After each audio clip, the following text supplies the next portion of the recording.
Hi, my dear Astro family. Today I've got a real treat for you. I've invited Kira Sutherland to talk to us about a little bit of diet and medical astrology. One of the reasons why I wanted to invite her because she's one of the leading figures in the medical field of astrology, and plenty of you have asked me about how I lost weight. I Mm. lost 110 kilos in the last couple of years and a little bit left to go. So I thought I would share my story with the help of a professional astrologer. How are you doing, Kira? I'm really good. I'm really good. I'm happy to be here. Thank you for joining me today. Kira, by the way, is a herbologist. If I'm not mistaken, she has been doing astrology for more than 25 years. She's a recognized teacher all over the world, Australia, Mm. Europe, England as well. So you can meet her work almost any of the major astrological schools. Next time she's going to be holding presentation is going to be in the London School of Astrology, and she is Mm. specializing typically in medical astrology. Yeah. So she has got medical background as well. So if you have any questions, you can go on her website and then check her services out. I definitely learned a lot from her webinars because I took them myself as Yep. well. Very informative. She's a great teacher. So, what do you think our biggest help is when we want to lose weight with astrology? What to look for? Oh, that's a good question. I think really there's two things to really working on weight loss. I think really understanding your natal chart and maybe where parts of your natal chart are causing you to have food addiction or overeat, like the parts of the natal chart that are letting us down with our diet, if I can say it that way, are where our some of our not great habits might be coming from. So I have a big focus on that, making sure people's, making sure their thyroid health is good, but also just uncovering someone's habits and patterns and likes and dislikes from the natal chart. And then I really love using, there's two things I love doing. I love using transits and for, the initiation of starting weight loss or, energetically using it that way. And then I do a lot. I think, Victor, you might have heard me lecture on. I use a lot of the lunar cycle for weight loss because I think when we're talking long-term weight loss, it's too big of a project for everybody. Like if I say you need to lose weight for the next year, it's too overwhelming and nobody's going to do it. Whereas if we look at everything in lunar cycles and we just go, okay, there's just 4 weeks. What are we going to do with this 4 weeks? And I love doing that. That's more recent that I've really invoked that. Yeah. I mean, primarily, I tend to be looking at the moon and Venus, and of course, the rising Mm. sign, what they are doing. Unfortunately, my moon in conjunction to Jupiter in the sign of Sagittarius, Yes, that and doesn't look very easy, it's does it? squaring Venus as well. So there is a little bit of a Yeah. gluttony there. But Yeah. what I noticed, for example, with my moon placement, when I travel, I lose weight because Yes. moon in Sagittarius is about travel. It's So, happy. and I tend to believe that moon is the planet to key to happiness. So when we keep Yeah. moon happy, then we might not need the defense mechanism, which is also described by the moon, right? To eat all the time. Yeah. So that's It's one of so the ways true. how I lost weight. Yeah. And I love And that. So your moon is in Sag, Victor? in Sag in the 10th house, yes, in conjunction to Jupiter and Uranus. Yeah. Now, I tend to be looking at Uranus as the yo-yo effect in Yeah. diets. So unfortunately, every 2 years, I tend to be putting on weight and then lose weight. But this time around, I've been keeping it for a while, so hopefully it stays like that forever. Hopefully, Well, and but it's yeah, I interesting. need to be aware of that. The 2 years, Victor, is a Mars cycle. It's your action cycle, right? So looking at all those different cycles makes such a difference as well. So where when you lost your weight, where was Mars and what cycle did that start off? That would be really interesting to look at as well. That's exactly what I did as well. Like when Mars was basically when Pluto transited my Mercury, which is the ruler of my fourth house. Yep. That's when I started the weight loss journey. And then Awesome. straight after, Saturn went into my 12th house, where I got scared of dying if I'm not going to lose weight. Yes. So I Yeah. had a conscious decision of utilizing Saturn in the best possible way.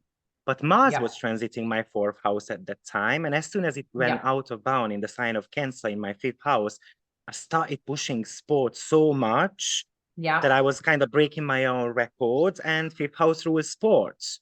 Yeah. So I cannot wait actually for Mars to go in a few days' time back into the sign of Cancer. Again, it's still Yeah. out of bound till the end of May.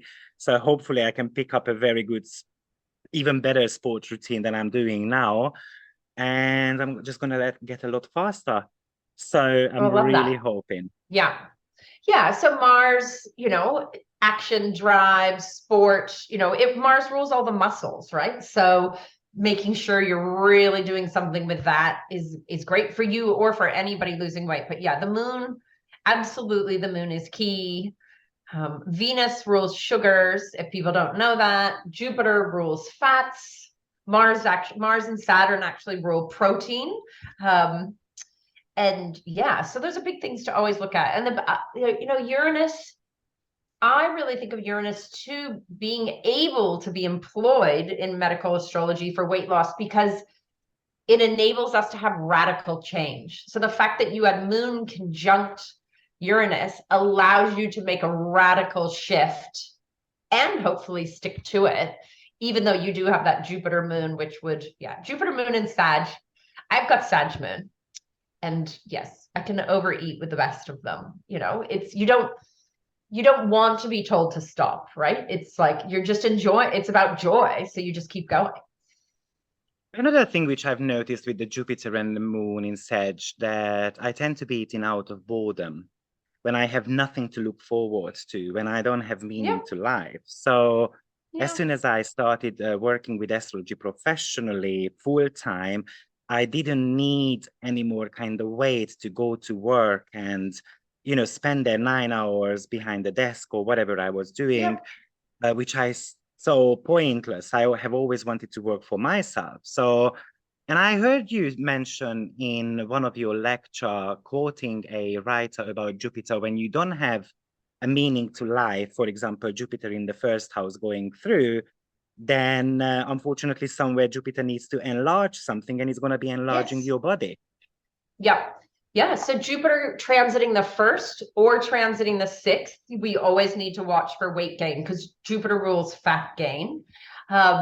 So yeah, I'm a huge fan of watching what transits are happening and using that planet in find a different Jupiter activity. Or I've had great results and I'm interested to know what you did food wise to lose all your weight. But people with Jupiter transiting the 1st or the 6th, I've often looked to high fat, low carb diets for them at that time, because that's having a high fat diet is amazing for Jupiter. And it works. It works so well. Rather than gaining the weight, they're just eating more fat and less carb. Interesting. While Jupiter went through my 1st house, which happened recently, I have a Yep. Pisces rising sign. Yep. Um, I went to do Ayurveda, Yeah. and it Nice. really helped me. Like I lost Yeah. 15 kilos within a month. Yeah. They Amazing. really sorted out my bowel movements as well, because I had issues, loose bowels. Mm-hmm. And Mm-hmm. I had to realize that not everything my body is able to consume properly. So I've been Yeah. trying to watch out for that. So I did lose weight with Jupiter there. Yeah. Uh, Yeah. yes, but I needed some type of strictness around me as well. So I needed a counterpart of Jupiter Saturn, because otherwise I've got Yeah. the tendency to crave for sweets with Venus in Yeah. the 1st house, right on my rising sign. Yeah. And Saturn going into the 12th, or like right now in the world, we have Saturn just into Pisces. In some ways, that brings, Saturn into the 12th is where we have no boundaries. And bringing Saturn there can help us rein that in and be a bit better rather than so blown out, especially for somebody with a Pisces rising, right? It's going to help them find that form and structure. And for those that don't know, Saturn rules weight loss, whereas Jupiter rules weight gain. And so Saturn transits to important parts of our chart are a great time to lose weight, a great time to try something strict with structure. And yeah, Saturn in the 1st or the 6th, I love it for weight loss, but why not in the 12th? I actually think in the 12th, it gives you the chance to have some boundaries where you don't know how. What I usually believe about Saturn is that with Saturn, I think we need to work ahead. So if it goes through your 12th house, then you need to prepare yourself with first house matters because it's about planning. So if you want to get reward when it goes into the 1st house, we're going to have to start the work in the 12th. So consciously, I did sign up for a 10-week fitness retreat. Yeah, perfect. To honor Saturn in my 1st house. It's right on my rising sign now. So, you know, I'm hoping that it's going to help me to lean down and to build a better structure.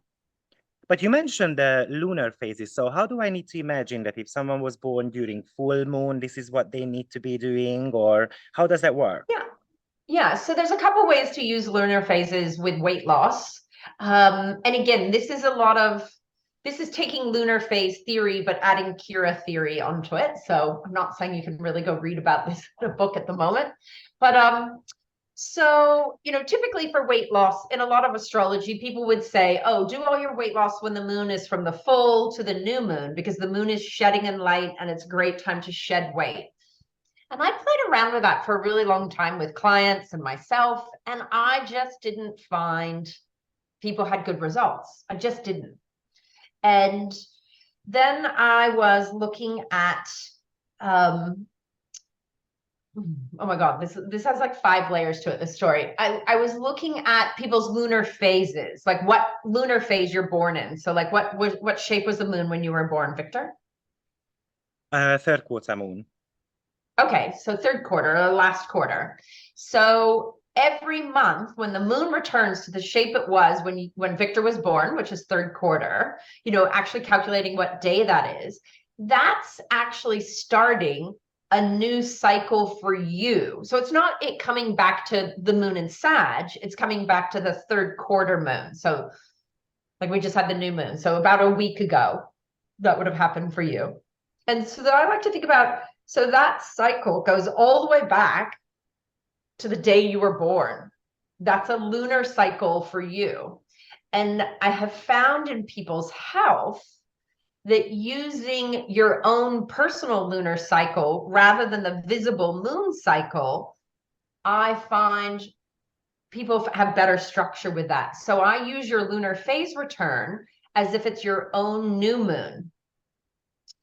And then from the new moon, from the lunar phase return till it's, you know, 14 days, halfway through, that's like your building phase. And in weight loss, instead of thinking, oh, I need to shed, I need to lose all of this, I like to use the idea that we are building you a new body. Let's create the new Victor. So I actually, and there's physiological reasons I do this as well, but I use your new moon, like your return, for 2 weeks as a stricter. I use a lot of cyclical dieting. So I use very strict dieting for 2 weeks and then a little bit looser for 2 weeks and then 2 weeks on, 2 weeks off. Not going crazy in the second 2 weeks, but there's a lot of research out in science around using cyclical dieting so that your body doesn't think it's always starving and slowly turn down your metabolic rate. Because that's the big worry when people go low calorie for so long, is that slowly the body thinks it's like in a famine all the time, and it will go, oh, if you're only going to give me 1,400 calories a day, I'm going to turn all my thyroid down so that that's all I need. And that's where people hit a lot of plateaus as well. So there's this research about dieting 2 weeks on and then a little bit looser for 2 weeks. And that seems to not trigger this famine slowdown of the thyroid and the metabolism. So I've been using the lunar cycles that way. Did that make sense? Yeah, so basically it's like the fertility cycles. I think there is a method therefore too, Yes, such as there is a fertility cycle. trying just before, I mean, trying on on your moon cycle, Lunar basically. peak. So if Yep. someone was Yep. in a crescent moon phase, then you should be trying around your crescent moon phase. I think it Yes. absolutely makes sense. Yeah. Yeah. And so I'm, from medical astrology point of view, I knew about the lunar phases for fertility. I've taught that for years. And so I'm a herbalist and I'm actually an Australian naturopath. So I use a lot of different natural medicines. But in and I'm also a sports nutritionist of all things, because I have Mars conjunct the moon in Sag, so it's all about sport for me. In sports nutrition, we know that women, or those that menstruate, we know there's a whole thing to do with sports nutrition and how we should be eating, depending on what part of the cycle of the menstrual cycle somebody is in. And the first 2 weeks, so that from the day you get your period till 14 days when you ovulate, you have lower hormones and you're just more tough. You're more badass. You don't have as many cravings. Your body copes with stress better. Whereas the second half of the cycle, for those who menstruate, is much harder. More cravings. We want more salt. We want more sugar. We're more tired. We don't do sport as well, especially near the end. And so there's this whole way to work with a woman or people that menstruate their cycle. And I was using that for weight loss. But then I was like, but what about everybody who doesn't have a menstrual cycle? Whether people are on the pill or they've lost their cycle, they're past menopause, or all, every sex. Let's include everybody, right? Not just because that was looking at women. So I was like, well, how do we do this for the guys? And how do we do it for everybody, any gender, any sex? And that's where I went to the lunar phase. So it was like this layered idea that came from all these different areas of study that I've done. If somebody is menstruating, I would make them do the weight loss to their menstrual cycle. Anybody else, I would do lunar phase cycle. And what about the progressed moon cycle? So, for example, if I was born in a third quarter moon phase, let's say, am I in danger if I have got a progressed new moon? Because that would be kind of Uh, squaring. I don't overly look at that, not for weight loss. I look more at what your progressed moon sign is, because in medical astrology, where your progressed moon is, you use up a lot of those nutrients more quickly. So, or those body organs need a lot of support.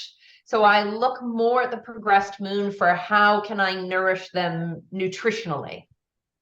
Like that, we've divided down all the signs have been assigned different minerals. Like if we use the Schussler cell salts, which are these micro minerals that we give to people. And hypothetically, the mineral salt that you go through the quickest is your progressed moon. Yeah. Yeah. Currently, I've got progressed moon going through Taurus. Yeah. Yeah, I So was that's very afraid of sodium. it. Oh, yes. Yeah. I Well, was so very that's afraid sodium of it. sulfate. So that's more about detoxification pathways and not working. So sodium sulfate it's all your sulfur foods. So your broccoli and your cauliflower and your cabbage and Brussels sprouts and those things that, have high sulfur to help the liver detox and help take things out of the body that we don't need. So, yeah. Yeah. Oh, fabulous. And Yeah. what about do you use Ceres as in also Oh, food Ceres. and supplements? You are the second person to ask me that this week. And I haven't overly focused on her, but I get the idea of looking at her because she's the goddess of grain and harvest. But I haven't delved very far into her medically. Have you looked at her a lot? I'd be curious what you think. Well, one of the reasons why I looked at it because it has got a conjunction to my fourth house ruler. And I would say if the fourth house ruler is a little bit disturbed, then we might turn towards food, even though Oh, my yeah. Mercury is in Capricorn, but I can say no to things when I have to, but it takes me a tremendous amount of energy, surely. Now that Yeah. Ceres, which is currently today, just went into the sign of Virgo, back into Virgo. It's been in Libra Yes. for a Yeah. while now, went back into Virgo. So actually, it's a brilliant day to talk about diets and I self-care. know. But what I noticed with Ceres that because I was also force-fed by my mother Hmm. as a child. And if we say that the fourth house is one of the parents and Ceres is a mother Yeah. archetype, it's eighth sign away from my fourth house. So this could show a little bit that I was forced to eat, and Yeah. obviously I picked up some bad habits. So for me, Well, it and tends we, to be a little bit of a talker.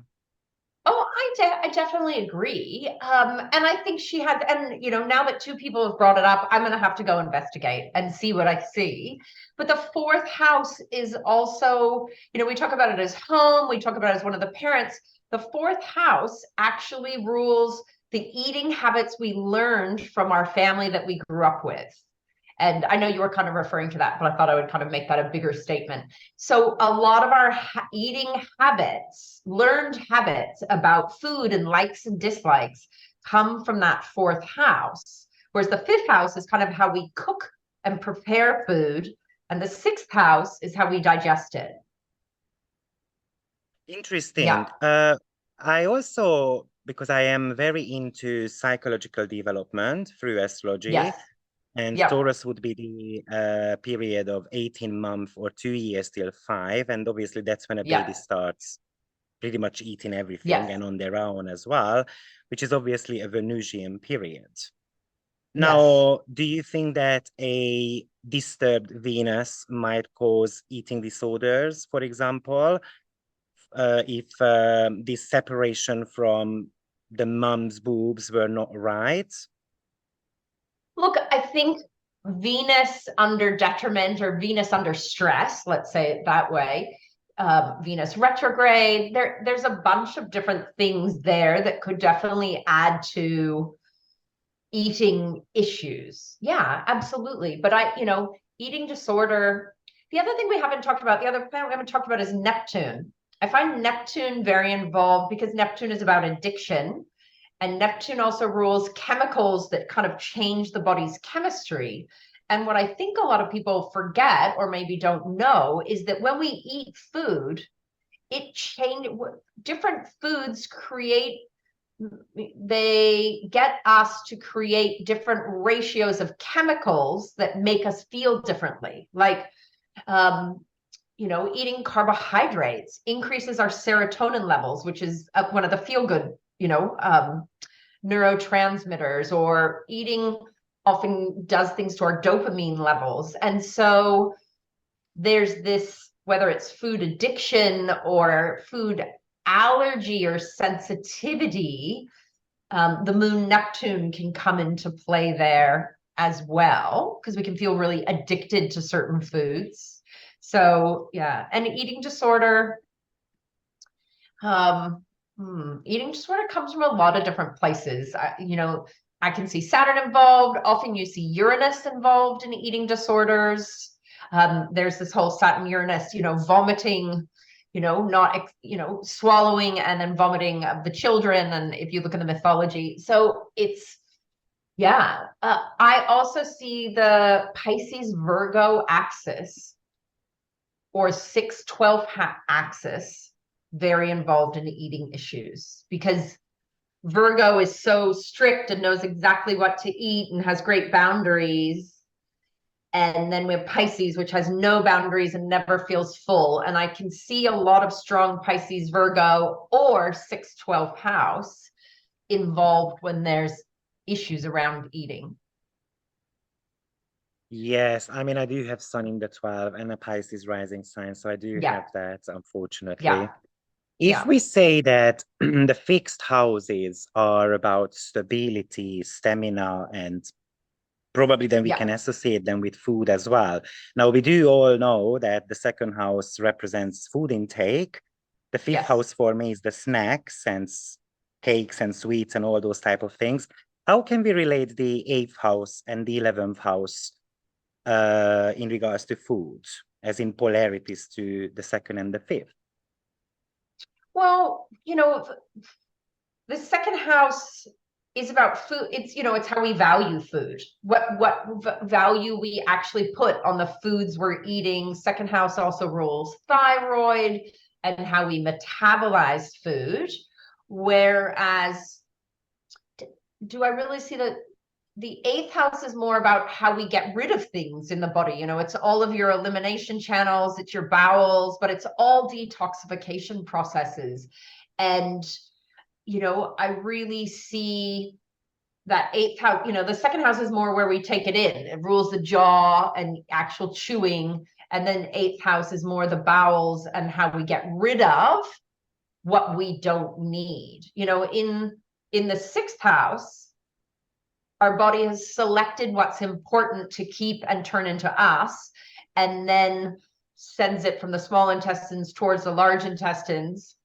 Libra gets, it has to go into the 7th house and balance out what it wants and doesn't want. And then the kidneys and other channels, put it into the blood and into the bowels. And yeah, 8th house is really where we get rid of stuff. I see it more. Do you see it differently with food? Yeah, no, I completely agree. I tend to be looking at 11th house as the junk food, as in Yeah. the artificial I've never Aquarians thought of type it of. that way. Yeah. Yeah. I've never Yeah, thought of it that way. I mean, I've never even thought of 5th house as snacks, but snacks are so pleasurable. I do get that. I get that a lot. Robert Karl Jansky, who's a medical astrologer who passed away in the 80s, has a great book on astrology, health, and nutrition. And he doesn't talk so much about the fixed houses. He talks about the earth houses. So you got the second house valuing food, that 6th house of assimilation. And then he talks about the 10th house being the fruits of your labor. You see the structure, and everybody else in the world sees what you've made of your body through your choices. So it's like what's visible to others as your structure. And that makes a lot of sense to me as well. But I like that 5th house snacks, 11th house junk food. I mean, Aquarians don't typically care what they're eating. well, the other thing why I think the 5th house is a bit of a danger, because I tend to associate the 5th house with addictions. Yeah, On one pleasure. hand, it's the planetary joy of Venus. So Yeah, obviously, if Venus rules food, then the 5th house has got so much to do with it. But also the 5th yeah. house is the third from the third. So Mm-hmm. basically, that's the mental stability, the mental capacity of Yeah, retaining something. And then, of course, when it's afflicted, then it could show, unfortunately, that someone might become addicted to something, yeah, um, rather than looking at the 12th house all the time in regards to addictions. However, I get it. yeah, Of no. course, it's addiction. But addiction, I think it's a little bit. I was just recently holding a presentation about addictions, and I think the addiction must be a little bit closer to the 4th house, because that Mm, is an emotional trigger, and the first yeah, house does not have emotions yet. So that's why no. the 12th house doesn't always make sense to me to purely use it as the house of addictions. No, I agree. I agree. And I think all the water houses can have that big attraction and that magnetism of, you know, addiction in some ways. And plus, if we say that Saturn has got planetary joy in the 12th house, then for Mm, me, it makes more sense that it's the addiction to fear, not necessarily the substances. And, yeah, you know, yeah, so I tend to be looking at the 5th yeah. house from that perspective, Yeah, which is I like interesting that that. it's I like 6 that. sign away from the 12 as well, right? So Yeah, something to do with the physical manifestation of the 12th yeah, house fears and stuff. yeah. I really see. Do you use the outer planets or not? I do, yes. I'm Yeah. even more So of a yeah, traditional one, but I do use the outer planets. yeah, yeah. So yeah, and Neptune. You just can't get away from Neptune and addiction, right? It's So especially when you're looking, with foods, especially when you're looking at Neptune moon or Neptune Venus is what I most often see. Yeah. And the thing, and you might have heard me say this in classes, but if you have an addictive chart, that's part of your persona and part of your personality is to be a bit addictive, right? That's makes a hard worker when you find your passion. That make, like we all get addicted to studying astrology. And I always say when you have an addiction, and yeah, don't get me wrong, there's counseling needed, there's support for big addictions, but in general, if you know you have an addictive chart and personality, try to find what else those planets represent in your life and find a healthier addiction, right? Because that energy is there that's going to get a little bit obsessed with something. So find something healthy to be obsessed with rather than smoking or alcohol or sugar, right? Find your no, and all addictions can get toxic. I mean, exercise can be an addiction that gets out of control, but I think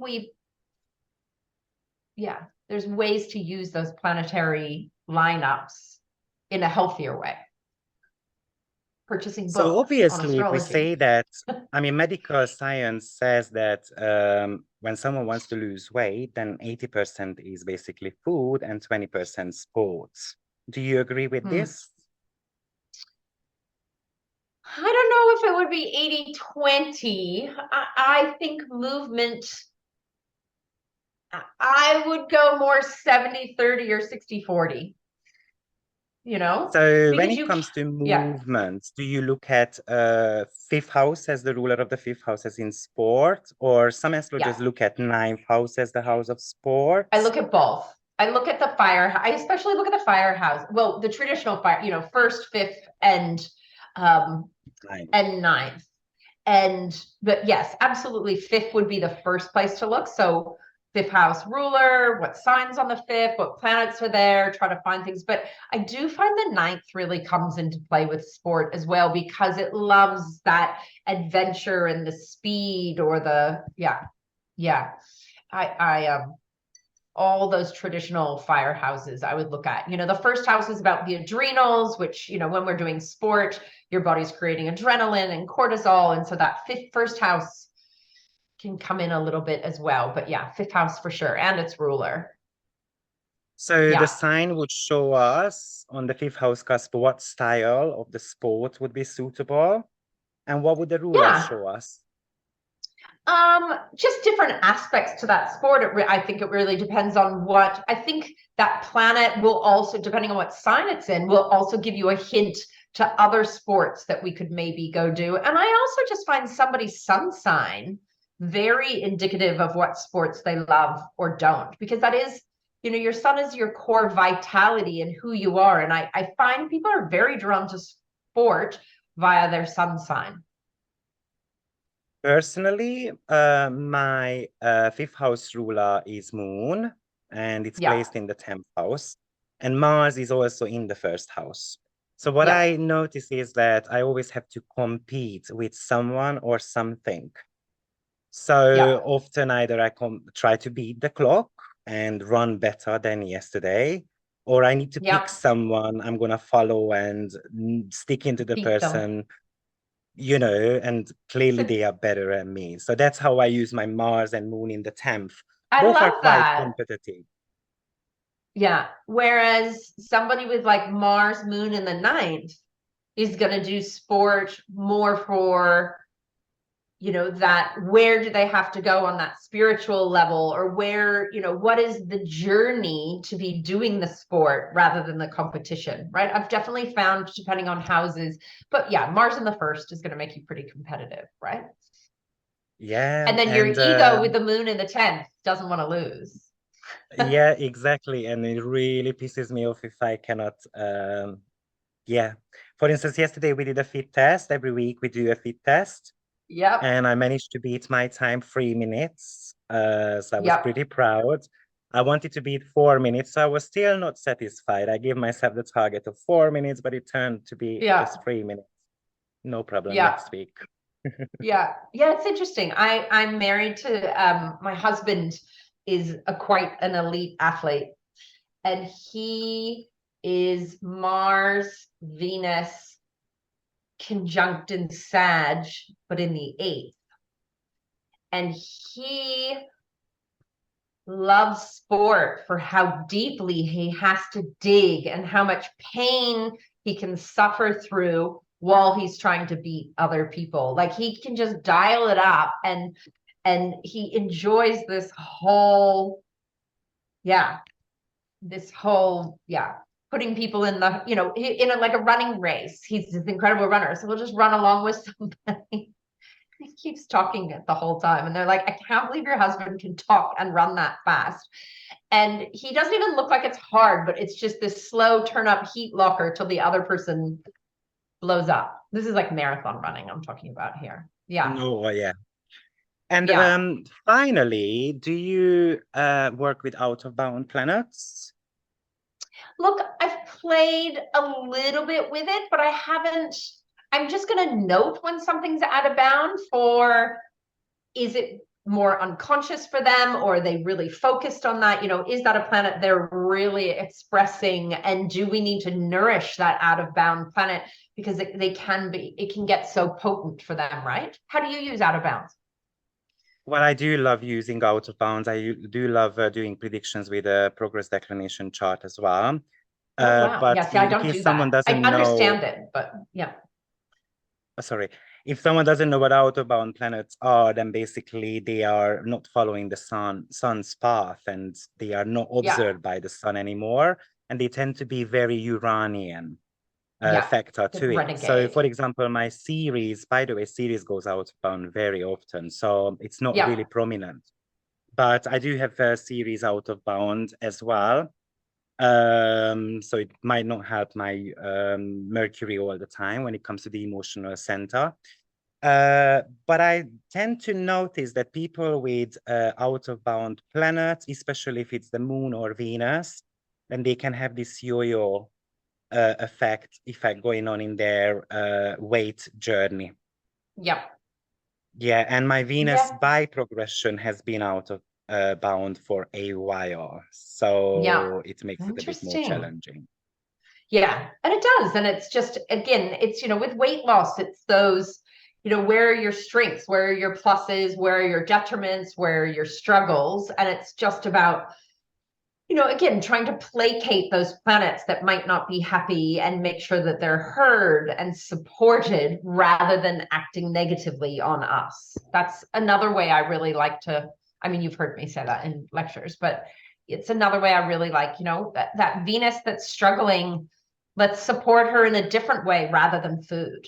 Find other pleasures, whether we're using music or art or other great Venusian things, or eating more Venusian style fruits, or, just satisfying her differently rather than it being sugar.